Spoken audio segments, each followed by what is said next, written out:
There are 6 common confined space hazards and precaution are there. 1. Lack of oxygen.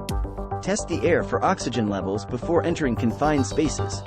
Use proper ventilation systems to increase oxygen supply in enclosed areas. Use personal protective equipment, PPE, such as self-contained breathing apparatus, SCBA. Establish an emergency rescue plan in case of oxygen depletion. Train workers on the risks of oxygen deficiency and how to prevent it. Post warning signs in areas where oxygen levels are low. Regularly maintain and inspect oxygen monitoring equipment. Use fans and blowers to improve air circulation and reduce the risk of oxygen depletion. Avoid working alone in confined spaces where oxygen levels may be low. Monitor oxygen levels continuously during work activities. 2. Toxic atmospheres.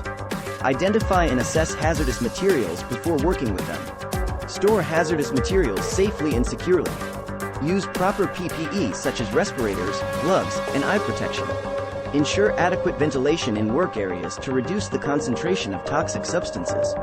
Train workers on the risks of exposure to toxic substances and how to prevent it. Use appropriate signage to alert workers to the presence of toxic substances.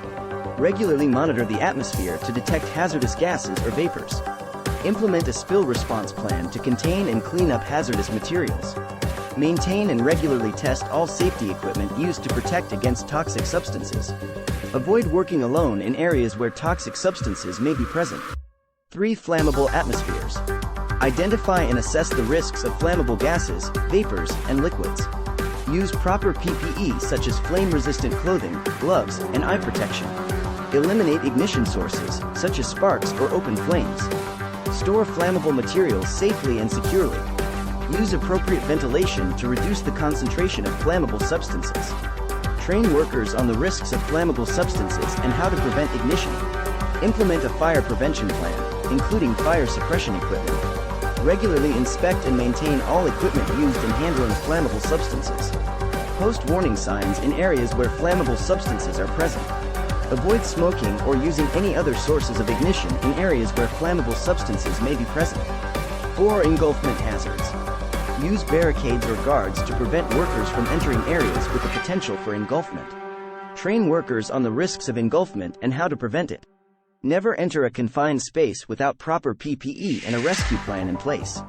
Test the air for hazardous gases or vapors before entering confined spaces. Ensure that all machinery and equipment are turned off and locked out before entering confined spaces. Establish an emergency rescue plan in case of engulfment. Regularly inspect and maintain all equipment used in confined spaces. Use communication devices such as radios or phones to stay in contact with workers in confined spaces. Use lighting to ensure workers can see clearly in confined spaces. Never work alone in confined spaces where there is a risk of engulfment. 5. Heat stress. Monitor weather conditions and adjust work schedules accordingly. Provide cool, shaded areas for workers to rest during breaks. Encourage workers to drink plenty of water throughout the day. Use fans or air conditioning to cool work areas. Train workers on the signs and symptoms of heat stress and how to prevent it. Use PPE such as heat-resistant clothing and hats. Implement a buddy system to monitor workers for signs of heat stress. Schedule physically demanding tasks. Schedule physically demanding tasks during cooler parts of the day. Rotate workers between hot and cool work areas to reduce the risk of heat stress. Provide training on proper work rest cycles to prevent heat stress. 6. Cold stress. Monitor weather conditions and adjust work schedules accordingly. Provide warm, dry areas for workers to rest during breaks. Encourage workers to wear appropriate clothing for cold weather. Use heaters or insulation to warm work areas.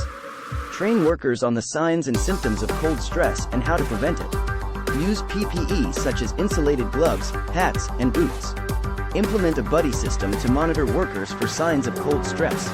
Schedule physically demanding tasks during the warmest parts of the day. Rotate workers between cold and warm work areas to reduce the risk of cold stress. Provide training on proper work rest cycles to prevent cold stress. I hope these safety precautions help. Remember that it's important to always prioritize safety in any work environment, and to regularly review and update safety protocols as needed.